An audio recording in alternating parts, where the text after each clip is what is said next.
and gentlemen, welcome on in. It is that time again, of course, that magical time of the night for fantasy football and for Fantasy Daily. But most importantly, it is week one. It is Monday, week one, which means it is officially time for fantasy football. And I can't be more excited. The wait is finally over. It feels like it's just right there. And we can barely wait until Thursday. So I'm very, very excited for Thursday. Very excited to finally start talking about week one. We have one last show to go, which is this show where we cover the draft. And that is the 2022 Gold Team. Yes, so fancy. See, I got the jacket on tonight with the Fantasy Daily underneath. We are swanky tonight because we are unveiling the Gold Team. So fancy, so swanky. We have got a fun show for you tonight, but also an awesome show for you. The Gold Team, where we cover the players who are kind of undervalued, not really the top 10 players, like you could say Justin Jefferson, people like that. That's no fun. We could make a show like that where we say these are going to be the number one players every single year. That's no fun. So what we got for you is we got the Gold Team. So I'm going to take some of more of the undervalued names and create what I believe to be a perfect team, a team that we're going to be talking about these players a lot, either next season or going forward. So I'm very excited to get into this show. And without further ado, let us do that. So I am your host, NathanPaswell. Thank you so much for joining me. If you are following on TikTok, watching tomorrow's episode tonight, thank you so much. If you're on YouTube, you can check that out at Fantasy Daily Football. Follow me on Instagram. I think it's at Fantasy Daily _, and then Twitter at NPaswell. If you're on YouTube, all the stuff will pop up at the bottom. Let's get into it. We got a little bit of news tonight. Now, seeing as it's week one, we're going to have a lot of news that comes through. So this is also a disclaimer that I wanted to put on the show at the beginning of the show. You're going to have within the next 4 days, every single year, what we can call the new week excitement, or the week one excitement, where all of the news that pours in, we basically get information overload because we're so excited to finally get some news that we consider everything news and nothing really important has happened. So I'm not going to drown you in all that information that comes in today. A lot of the fantasy outlets that I was listening to, a lot of the sports outlets that I was listening to, just drowning in information that has nothing to do with anything. So I'm not going to cover that tonight. We're only going to pick out the stuff that I deem relevant, or that we think should be relevant, or that I think you should think is relevant. So for tonight, we got T. Higgins. He did return to practice, which is a very, very good sign for T. Higgins. We talked about him a little bit yesterday, where we were saying we are worried when we don't know when we're going to get him. So if you're somebody who drafted him in the 3rd round and he's your wide receiver 1 right now, you weren't sure when he was going to be able to play, if he was going to be able to get in this, and it was a little bit murky going into the season. So T. Higgins should be good to go this week. We are not absolutely sure. You will have to monitor that, but he did return to practice. Chris Godwin has shed his walking boot, so that is a good sign. I do believe that you're still a few weeks out from being able to play Chris Godwin, but it is a good sign for Chris Godwin that he has gotten to play. So maybe roll out your Russell Gages this weekend. So let us get right into the Gold Team tonight. And now, if you haven't heard, this is every single year we do a Gold Team here on the show. And we basically cover the players who I think that you should be ecstatic for. So some players that we've had on this show before: Jalen Hurts, Josh Allen, Justin Jefferson. So just some big names that we've had on the show where we say, okay, this guy has all the merits and basically everything that you want to see in an elite wide receiver. He is going to be on this team, and that's what creates the Gold Team. We got a quarterback, 2 running backs, 3 wide receivers, and a tight end. All the players that you are going to want on your team this year. The Gold Team, so swanky, so fancy, so awesome, leading you to that gold trophy as well. So let us get right into our first name. And you know who it's going to be at quarterback because I've been talking about him all season. It's not Matt Ryan, because Matt Ryan doesn't have history from out here. He's going to be reliable, but it's not that. So if you are a follower of the show or a fan of, a person who hangs out with me, one of my friends, a person who hangs out with me, if you're one of my friends, you've heard me talk about Matt Ryan all offseason, so you're probably assuming that that's who my quarterback is going to be. And it is not. It is Trey Day, Trey Lance, and it should be the obvious quarterback name that should really stick out to you as far as who is going to take an elite jump in fantasy football at the quarterback position. So I'm very excited for Trey Lance this year. Kyle Shanahan, clearly very excited about his guy. Moved around Jimmy G all the offseason.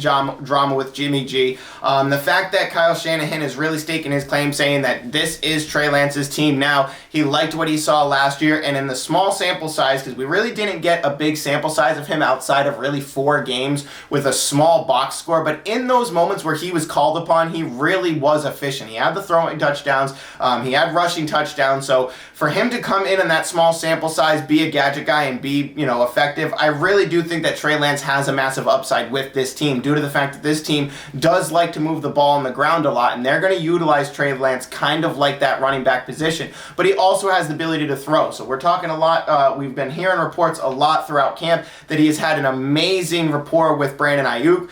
So all the players out there, all the fantasy managers who were really excited for Brandon Ayuk last year, and I was kind of making the claim that I think that we are about 1 year early on Brandon Ayuk. It seems like this is the year. Now, I do believe that with Jimmy Garoppolo, Brandon Ayuk still would have had a better year this year. The only problem is I didn't really trust Jimmy Garoppolo to get out of his own way when it came to carrying a wide receiver like that. Obviously, Deebo Samuel was killing it. It was a different story, but with Brandon Ayuk right now, I do believe that him and Trey Lance have a connection that can really excel Trey Lance into being a dominant quarterback one in fantasy football, especially with the fact that he is currently an unknown talent. So we saw a little bit of it, but like you saw in Lamar Jackson's first year or his MVP season, there really wasn't an answer for what Lamar Jackson was doing. So I do believe a little bit of that essence will apply to Trey Lance in his first year, where he will have success just predicated off the fact that there's very little game film for him.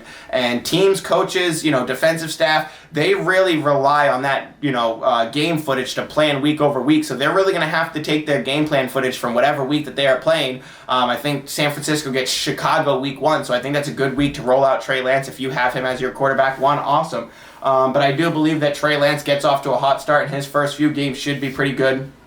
And he has that chance to kind of return that appeal like Lamar Jackson did in that first year because of the fact that he is kind of the unknown talent right now. So I'm all about Trey Lance. Clearly, when Kyle Shanahan is that adamant about making sure that Jimmy G takes a bench ride or gets out of town, he could care less. He is all over Trey Lance. So I am big on Trey Lance. The reports with Ayuk, I'm higher on Ayuk than I was, a little bit, a couple months ago. And it's nice to see that he kind of fits into that role that we wanted him to be last year. So now you can kind of count on him and throw that extra wide receiver in there because you're still drafting Deebo high, but I think Ayuk as well can be, also effective. So you're not just completely writing off Samuel and replacing Ayuk with him, but I do believe that both of them will be efficient. And you can trust Ayuk with where you're drafting him. So Trey Lance at quarterback, I love it. Now let us talk about my first running back, and now this is one I am very excited about, especially for his ADP. So like we said, we don't like to, just grab the number 1 and 2 names, stuff like that. I could say DeAndre Swift. That's low-hanging fruit to me. That's something where I just feel like obviously it's going to be DeAndre Swift.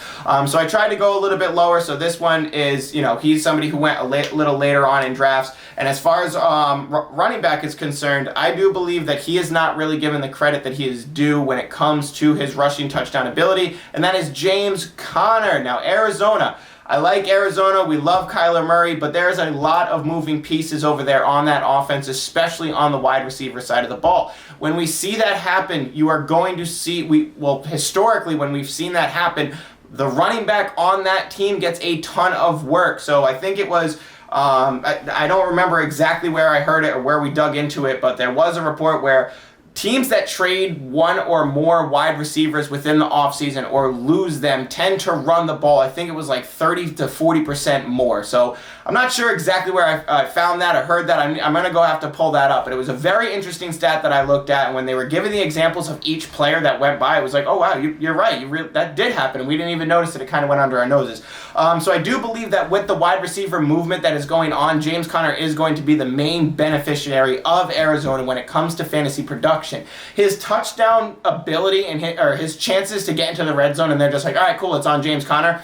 I think it's one of the best in the league when it comes to who are they going to give the ball. They'll give him the ball 3 times, and then they'll kick the field goal. They don't care. I feel like that reality is really there for James Conner. Now, while I'm high on Rondale Moore and Zach Ertz going on into the season, it looks like Zach Ertz might not be able to play week 1, so if you are a Zach Ertz manager, make sure you monitor that going into this week.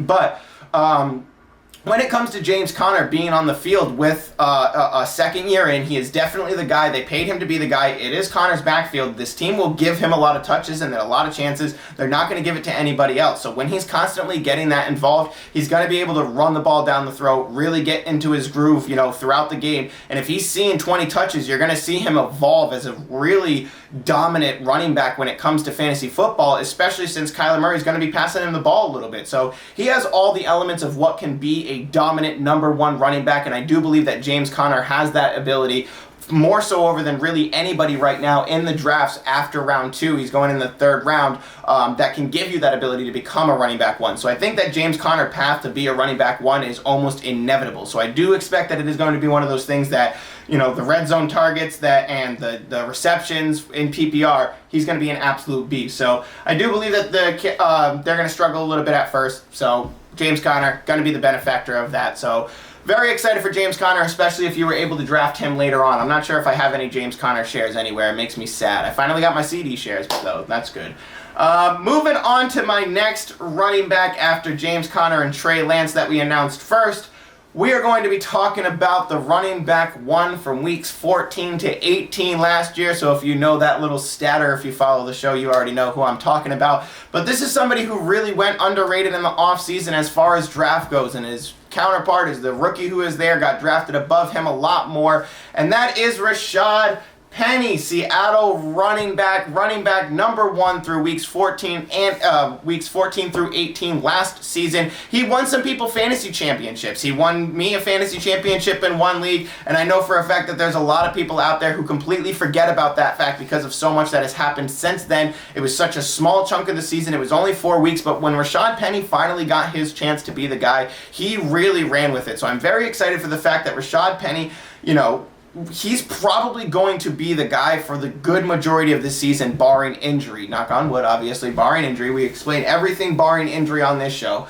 And if you're a follower of the show, we might as well call this the Rashad Penny show, because this is like the 19th time I've brought him up. But he is going to be the lead featured back. They said today that he is the clear-cut number 1. They are going to run him as the number 1. And I think Walker and the rest are really going to have to wait their turn the same exact way that Rashad Penny had to wait his turn behind Chris Carson. Like I've been saying a bunch during the offseason, this is deja vu when we're talking about Kenneth Walker. Anybody who's drafting Kenneth Walker that high, expecting him to be the guy because he's the rookie, that's not what Pete Carroll does, and it's not what he's ever done.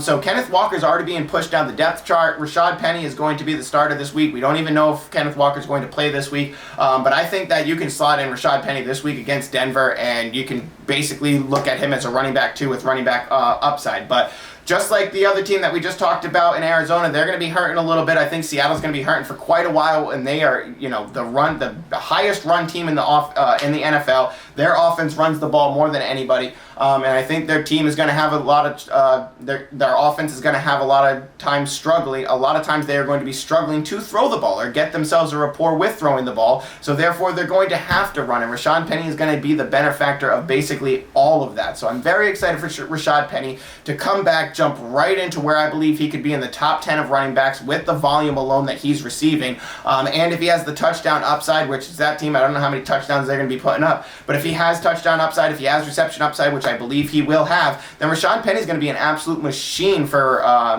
fantasy football, and he was going far later in drafts. I think he was going in like the 8th round. I have Rashad Penny on basically all of my teams, and I'm very excited to have him on there. So very excited for Rashad Penny. Like I said, the team will be hurting for talent. They will be looking for players to lean on, and I think Penny is going to be that guy, kind of like DeAndre Swift in Detroit, where they really find one guy that they can lean on. They feed him the ball a lot until he can free some stuff up, and they kind of pass a little bit here and there around there, reminiscent of what they were last year. But I believe that Seattle will be that team. Rashad Penny's going to get the ball a lot, and I wouldn't be surprised if you see Rashad Penny touch the ball an average of 30 times a game to start the season. So very, very excited for Rashad Penny.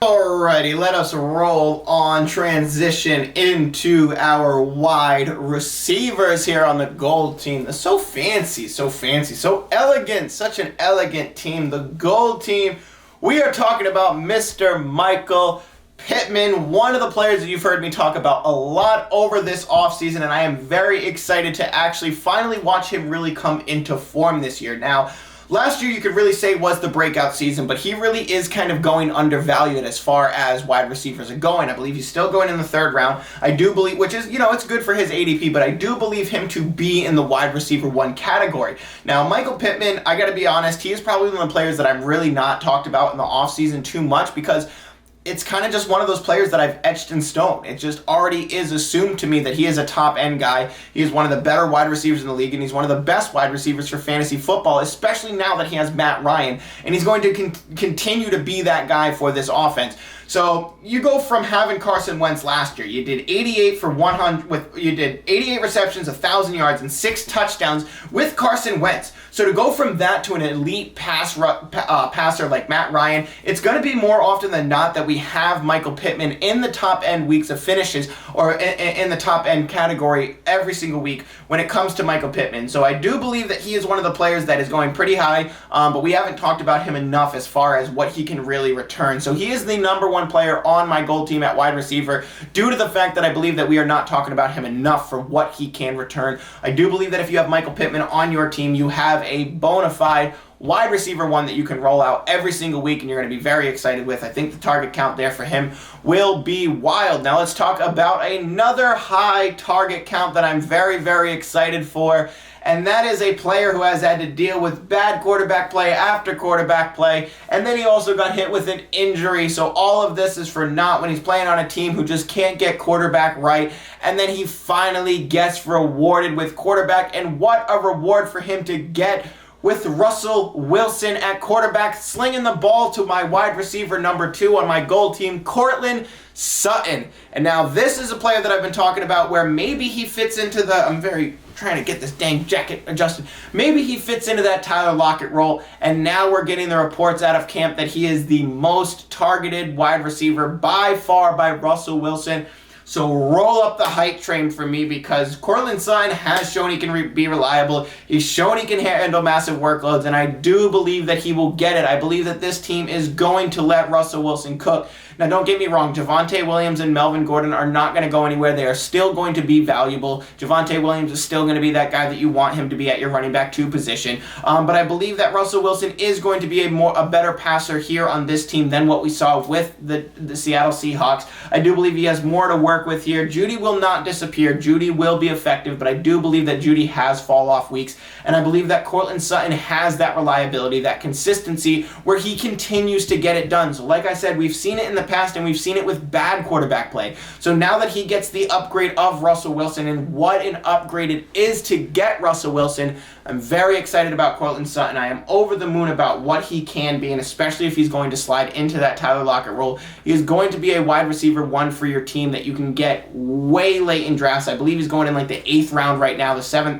in like the 6th or 7th round right now. So very excited for Courtland Sutton, what he's going to be sliding into. And I guarantee he's going to be a top-end performer by the end of the year, barring injury. Obviously, everything we talk about is barring injury. But very, very excited for Courtland Sutton. Now, let us get into one of the players that I've been playing close to the chest this year, and that's because I have players or fantasy league mates that are in drafts with me, or they're in leagues with me. We hang out, and I had to keep this one to myself because I know y'all snipe me, but I made sure to save the argument as well because I wanted to share it here with y'all, just in case you drafted him, because like I said, I've been waiting on this one, a bit selfish. I grabbed him in my league, so I got him in a lot of my leagues, but I made sure to play my cards close to this chest because I still have a low viewer count, which means that a lot of the people of my viewers, or a lot of people watching my YouTube videos, y'all gonna snake my players, and I know you, I don't trust you. So I don't trust that. I had to play it close to my chest, but let us go with my wide receiver 3 on my gold team. It is Amon-Ra St Brown, and I am very excited to have Amon-Ra St Brown on my team, especially for where I drafted him. Now let's review the negative first, okay? Let's review the negative flights for anybody out there going, hey man, he only had his good games when Hawkinson wasn't out there. You know, you had Hawkinson, he got injured, and then once he got injured, then, you know, Amon-Ra had all his work. So why am I going to buy into that when Hawkinson is going to come back and he's going to be a big target guy? All right, I get you. I get it, and it's Jared Goff, so it's not a high passing offense. It's not a great passing offense that you have a lot of confidence in. But when we look at Amon-Ra St. Brown's season, right, if you look at the weeks before TJ Hawkinson went out, and now remember, Amon-Ra was a rookie last year, right? So it's not like he had a rapport with the team and then he just kind of didn't get it done. At the beginning of the year, his snap percentage between, I believe it was week 1 and week 9, was like 65%. And if you take out 2 games that were like 82 and 84, it was even lower. So Amon-Ra had a very, very abysmal, and actually don't quote me on those numbers. I think I obscured that a little bit. I think it's 65 with the 80 games. But his snap percentage was nowhere close to what it was towards the end of the season. So once they needed him, that's when Amon-Ra really started to pop. That's when Amon-Ra really became Amon-Ra St. Brown. So I could see that he was a rookie, and at the back half of the season, he was averaging 11 targets from week 13 on. So even if Hawkinson was out, and you bring that total down to like maybe around a 7 or an 8, he's still a dominant wide receiver with massive touchdown upside. Now, coupled with that, I believe that his ability to be the slant guy for Jared Goff, and like we've seen, if you guys watch, Hard Knocks, Jared Goff seems to be the guy who seems to be pretty scared to throw the ball, and he just throws it out to the slant guy. So John Landry, Fantasy Daily analyst for the show, he brought up a fact that when quarterbacks, at his caliber lose the Super Bowl, they really become like scared, and they just kind of play scared forever. And it was an interesting fact that he brought up, and I kind of was like, oh, yeah, that does kind of make a little bit of sense for Jared Goff. And he is the guy to run those slant passes. So I think Amon-Ra St. Brown, he's going to get the passes where Jared Goff hikes the ball, panics, and tosses it out wherever he can. That's Amon-Ra St. Brown. So I do believe that Amon-Ra can have that ability to be the slant guy, get a ton of targets. And if you've been watching Hard Knocks, not much has changed with Goff. He's still slanty as ever. The drop-offs are going to be there. Swift is still going to be as reliable as ever. He's going to get a ton of targets as well. But I do believe that Amon-Ra St. Brown is specifically built for this role. And I believe that with what we saw last year, you're not going to see the rapport with Jared Goff completely disappear. And I do believe that I kind of edge more on this side that Amon-Ra is going to be more consistent than TJ Hawkinson this year. So I don't believe that Amon-Ra loses much to Hawkinson like everybody is expecting. I think that Amon-Ra really did break out the end of the season, and we're going to see a true breakout this season, Amon-Ra St. Brown. So I believe that Amon-Ra we're talking about a lot next season as far as who we want to draft. And remember, it's the early off season, so it's tough to really stake these claims, but I'm very, very confident in those guys. Very, very confident in this gold team here that we've put together. Let us roll on to my favorite tight end of this season, and that is Dalton Schultz. Now, this one may be an easy grab because I do feel like he's going in, the 5th round. He's the tight end 3 last year. But I see that Hawkinson, like we just mentioned, and Kyle Pitts are still going before Dalton Schultz, and in no chance do I want either one of those players on my team more than I want Dalton Schultz. So all the arguments that we've made for seeding the offseason where we're like, hey, there's really nothing over on Dallas's team. What are they going to run with? There's really not much for them to run with because they only have CeeDee in a couple handfuls. That same argument that we're applying to CeeDee Lamb goes for Dalton Schultz. Dak Prescott loves those little seam routes. He loves the little bubble routes to the tight end in the red zone, and I do believe that Dalton Schultz could be a guy who sneaks away some touchdowns from, Zeke and Pollard in the red zone because he's that dominant and he has that rapport with Dak Prescott. So I believe that will exist. Blake Jarwin out of town. We talked about that a lot during the offseason. Dalton Schultz playing on the franchise tag, which means that he should be Mr. Necessity. He should be someone who sees a ton of work, and when they get down to the red zone, Dak's going to look for him, and Schultz, again, is on an island. He has the rapport. He finished as tight end 3 last year, so it's really difficult for me to go away from the idea that he has the chance to finish near Kelsey and Andrews. I really do believe that Dalton Schultz has that ability, especially if he's getting those receptions, especially if he's getting that red zone work. So red zone work really makes or breaks a player, but especially at tight end, when tight end is as thin it is, you have maybe 5 or 6 that you can pick from this year. Having somebody like Dalton Schultz is going to be an immediate game changer. He's going to have a lot of work for your team and a lot of bonus buyback for your team. So ladies and gentlemen, let us run back through it. We have got the gold team, Trey Lance at quarterback, running backs James Conner and Rashad Penny. I had Dameon Pierce here before. Had to take him out because I threw him on the other show, the breakout show. Kind of wanted to mix those around a little bit. But also very much more confident Rashad Penny. A lot of people worried about his injury. You can kind of make the same claim for anybody else that's on that team. So risk averse, you don't want to avoid him. But I do love Rashad Penny. At wide receiver, you got Michael Pittman, Courtland Sutton, and Amon-Ra St. Brown, who I think are just absolutely studs. If you have those as your 3 wide receivers, I think you are golden for the year.